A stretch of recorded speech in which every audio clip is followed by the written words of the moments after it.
One of the highlights in the Classics Museum is this Cord motorcar. Mr. Cord was an American car designer and his Cord design was way ahead of its time.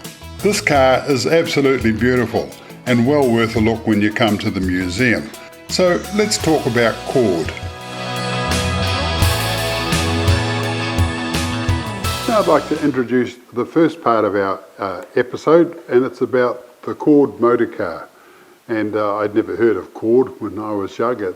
A few came here maybe, but I didn't know about them. But I first became aware of Cord when we were travelling the world, and we went into a few museums, and there was the Cord with its headlights that sort of mechanically opened up and down, and I just thought it was a very interesting and unusual car, way ahead of its time, and I've actually got one. We saw one the other day, so let's go and have a look at the Cord. Every now and then you come across something absolutely extraordinary, and this is one of those occasions. What we've got here is a 1937 812 Cord, C-O-R-D. I've seen a few of these cars in museums around the world, and I know there are a couple in New Zealand here. And a couple we've seen had pipes, or a pipe, maybe two pipes coming out of the side of the bonnet. And those versions were supercharged versions of the Cord.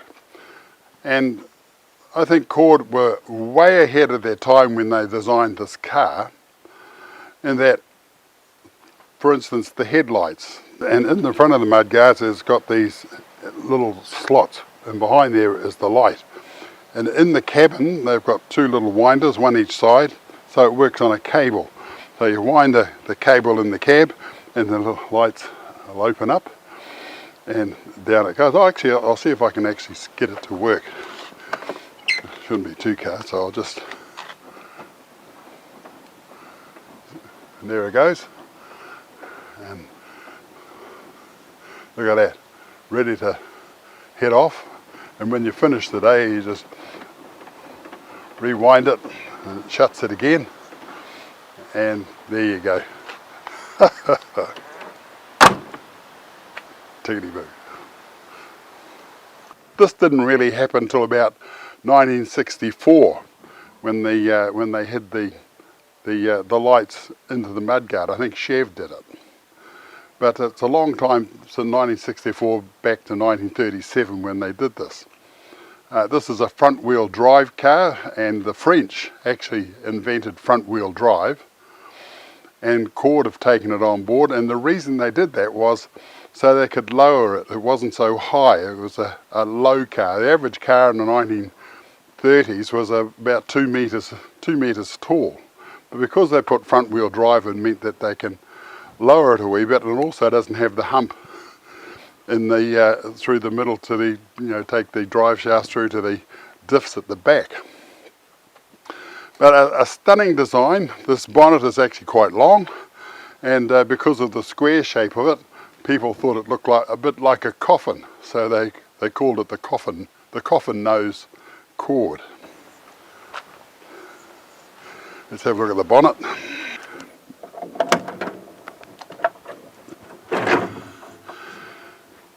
That is a Lycoming engine, and Mr. Cord, in his wisdom, bought the Lycoming engine company. And Lycoming engines pretty much specialise in aeroplane engines, but they did make obviously car engines as well. And in America there were lots of engine makers. Waukesha were one of them, Lycoming. It's a V8. And probably one of the first V8s to come out. I think Ford might have been already making his V8, but I'm not sure on that one. But Chev didn't certainly start making V8s until the 50s. But 1937, the Lycoming people made their V8. And another version you could get with this is that they could add a supercharger to it, which meant that there was a pipe coming out of the side. But that's absolutely stunning. Great big long horn, two horns each side, so I bet that sounds really, really good. The inside of this is all muffled, so I guess that's interesting. And it's also got an interesting Radiator cap, that's really interesting. Not a radiator cap as we know it. The flute's on the side here, all the way back. Then we come to a suicide door, and everything in there is leather.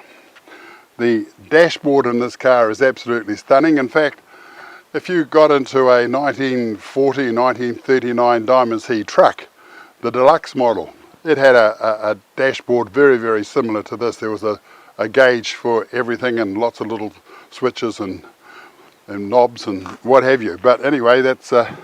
The gear stick comes off the side of the steering column, and it's got 1, 2, 3, 4, 5 slots that you can, just a little lever that pops into the slots. But we'll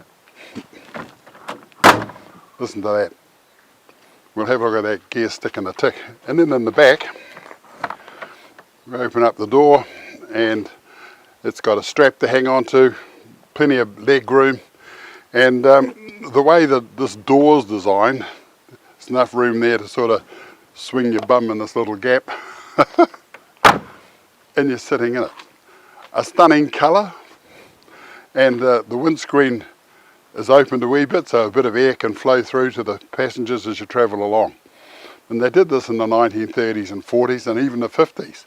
I think it stopped in the maybe early 60s, but you don't see this these days, where the windscreen can roll out and air can come in. So just looking at this dashboard, no power steering of course, so it's a reasonably sized wheel. And in the corner here we've got a winder, and there's a winder in that corner, and what that does, when you wind it, it opens up the headlights out the front, and when you finish with it you wind it back the other way and they close again. So we've got a temperature gauge, oil filler gauge, the speed in miles, so it goes up to 120 miles an hour. Then you've got a rev counter. What's after that is a oil pressure, the next big gauge, and the last one is a clock. And then underneath that we've got a amp meter, and as I said, there's a water temperature on this side. And then we come to these 4 little switches in the middle, which basically one's the choke, one's the gas, it says, one's lights, and the other one's an instrument lights. But this is the gear stick, and there's 4 little slots for the 1, 2, 3, 4, and then I guess over this side and up is reverse. And you've got to remember this is a front wheel drive, so all of that componentry is out the front, around the engine. So it's just, I haven't seen anything like this wheel, but it's a bit like the pre-selector they had in the old Daimler buses back in the day. You sort of put it in, and when you push the clutch it went into gear, and put it down for the next one, push the clutch, it goes into gear, and that might be how it actually worked. But anyway, if you look inside this car, leather seats, we've got an armrest that comes into the front, you've got one in the back that comes into the front, and even the headlining, if you can see it, the headlining is actually leather as well, going all the way back to that cute little double window back window. And yeah, it's a well thought out car.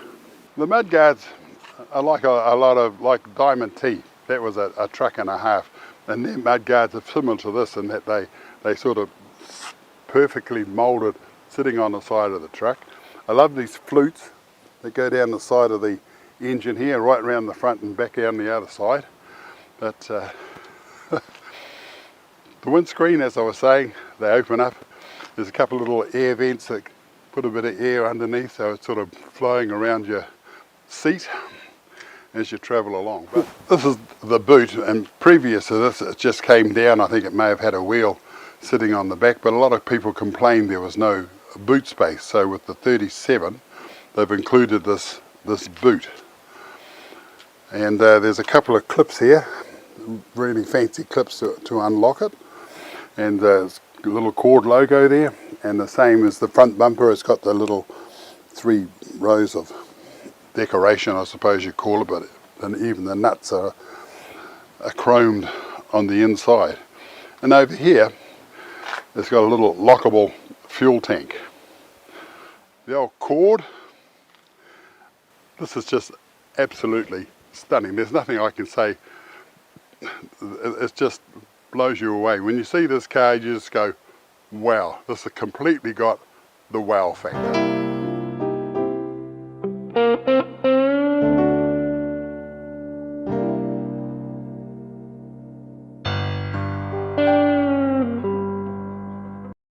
Well, here I am in the cafe, and it's just like going back to 1950.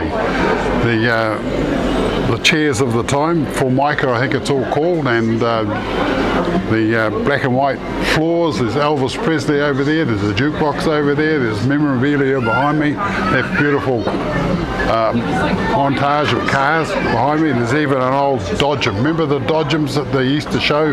Boom, boom, boom. Wonderful. And I'm having a big breakfast. It's bacon and eggs. And so if you come here with your group to have a look at the museum, you can sit down and have a wonderful meal before you even start. So look at that. Bacon and eggs, sausages, tomatoes, toast, mushrooms, the whole 9 yards. And a cup of tea to wash it all down. So there you go. When you come here, come and have a meal first and then enjoy yourself in the museum. Oh, g'day Reese. Hello Grandad. Would you like to come and catch a pig with me tomorrow? Yeah, that sounds great. Excellent. I'll see you in the morning.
Welcome back.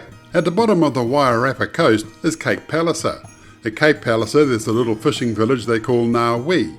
Ngawi is famous for the fact that the commercial fishing boats there sit on very heavy trailers with very long drawbars and are launched by using, well, second-hand crawler tractors.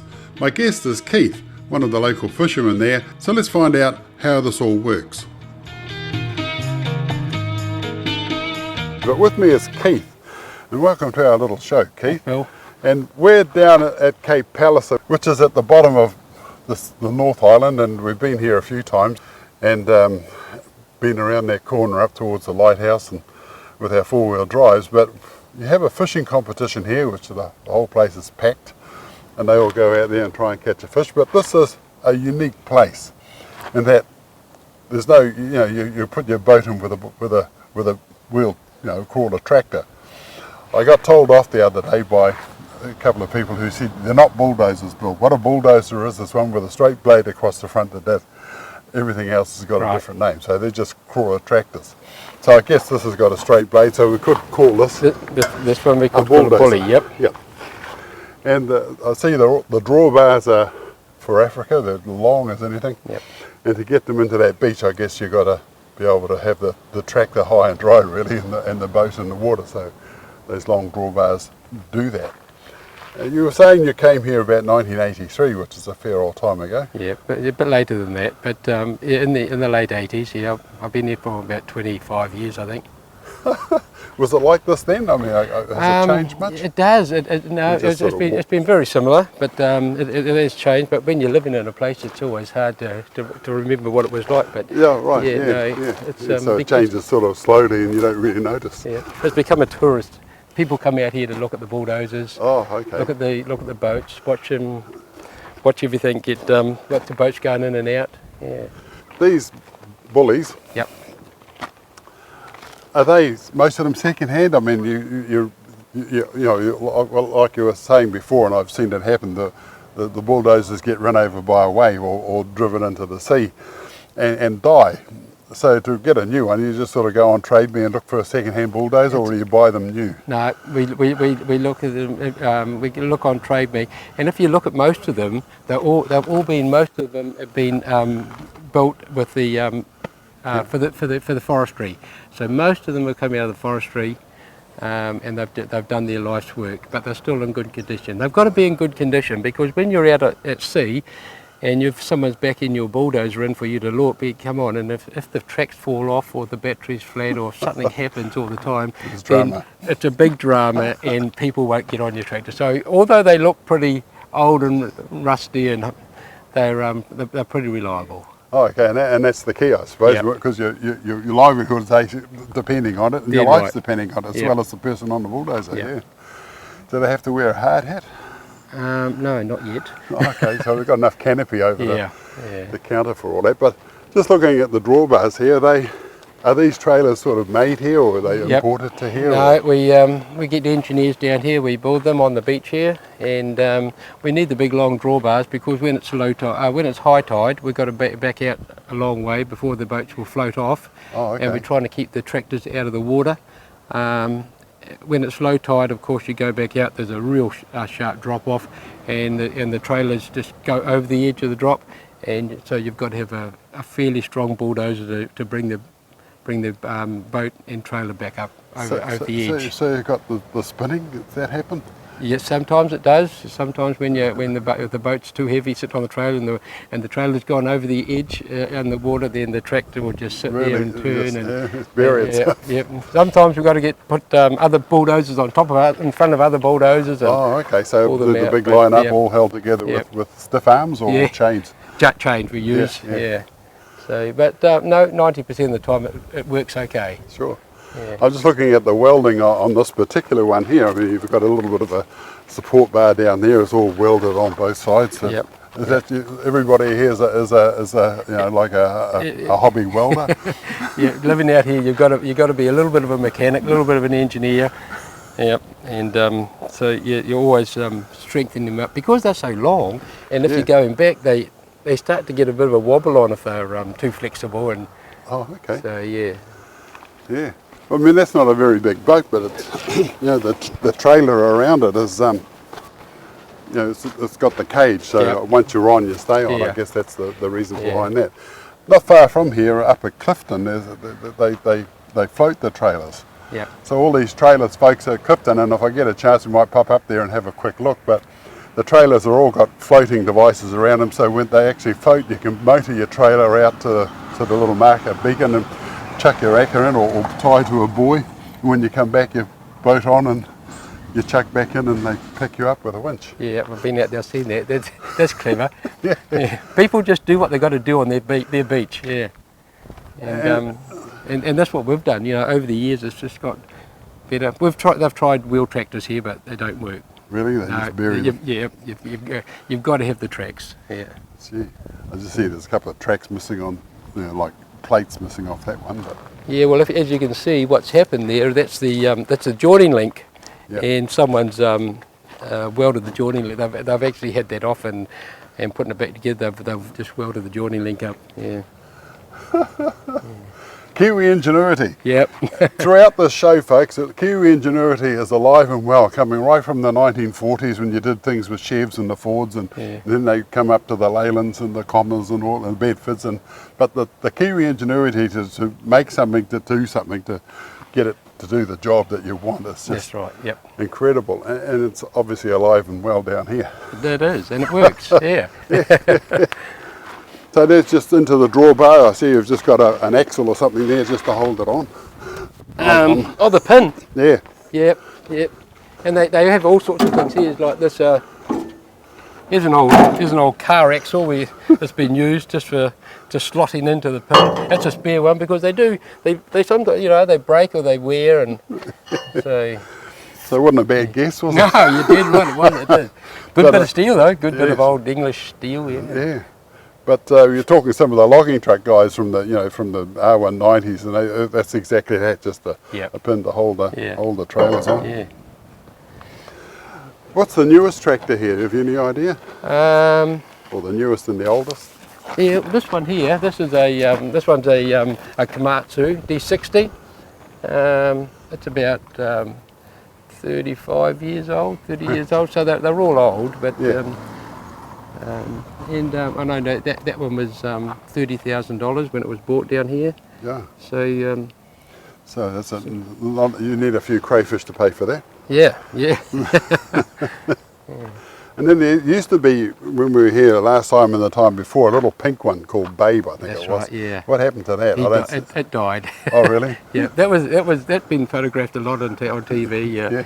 And the guy Garth Gadsby that owned that, he had the idea that he wanted everyone to paint their bulldozers a different colour, and he reckoned we'd have all the TV cameras and TV3 News and TV1 News down here. But a couple of them started following it, but no, it didn't actually happen. No.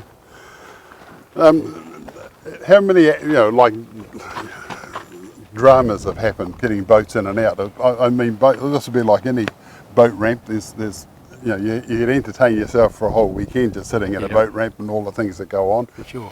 Has anything like that happened here? Yeah, we've had tractors, trailers break, drawbars break, come off. Years ago there was one bulldozer that a guy was backing it down. He didn't quite know what he was doing, and the skipper said, "Oh, just back it down. I'll put my hand up when to stop." Well, he put his hand up, and this guy couldn't figure out how to stop it, so he started climbing up on the bonnet, and was still going back into the sea until it went right under, and then just once you got a belly full of water, it stopped. Yeah, so there are dramas, and of course sometimes we come in on big swells. We don't always go out in a big sea, but sometimes we come home in them. Yep. And you can't. You've got to get on the trailer. Yeah. So you only get one shot at it. So if you miss, you miss. So you're on the beach. You're on the beach, and you've just got to put chains on you and drag the boat up. And but that doesn't happen very often. Hence the big cages around the trailers. And that's right, because of that. Because sometimes you're coming on, you get a swell behind you, and you hit the trailers pretty hard. Yeah, you beat the old boat around a bit. Sure. So when you're coming on, so the trailer is actually there, but as soon as he's got to time it as well, so he's got to actually start moving in order to, once it's all on. Yeah. A good tractor driver is good. And once you're on, are you holding it on with the engines, or is there a little snap clip on the front? We just hold on keep the power on, Yeah. and keep your nose into the trailer, and then once you're out of the water, you just turn your motors off. Yeah. And usually I put a rope on, but most of us put a rope on just to keep it on there in case it slips back off. I see a lot of them are sort of shaped to the boat, but is this your one here with the? Yeah. It's got three great big sort of. Yeah. Let's have a look at that. It's got three big steel RSJs up to the front there to stop it from going any further. But yours is a cat, I suppose. Yeah, that's because it's a cat, and because it's got a big flat front, and I've got those big tyres there to take the cushion in when if I come in a bit hard. But it works well. Yep. It's all timing. It is a lot of Absolutely timing. Yeah. And if you got it wrong, crunch. Oh no. Yeah. But like you were saying, in those big seasons, all you want to be is on. That's right, and you do beat the boats around, but of course they're commercial boats, and they do take a pounding, and you're not the weekend boats. No, I just see the heavy fiberglass obviously is pretty inch thick or something, isn't it? Yeah, they are. Yeah, with big good strong belting around the outside of them. Yeah. Tyres everywhere. Yeah. Can't beat it. The tyres work good. Yeah. Well, I've come into the museum now, and just looking around, there's all sorts of cars from the 50s and 60s, 30s. There's a couple of 20s in here even, and it's a magnificent collection. So there's lots and lots of stuff in this museum for you to look at, lots and lots of stuff that's going to take you right back to the day. And if you're new, well, There's lots of stuff here about New Zealand history. So if you come here, you're coming to Railside Place, which is off Rifle Range Road in Hamilton. Certainly worth a look if you belong to a car club or some sort of a club and you want a place to go. This is the place to come, and you can start off with a meal in the cafe. Come and have a look, enjoy yourselves. I absolutely recommend it.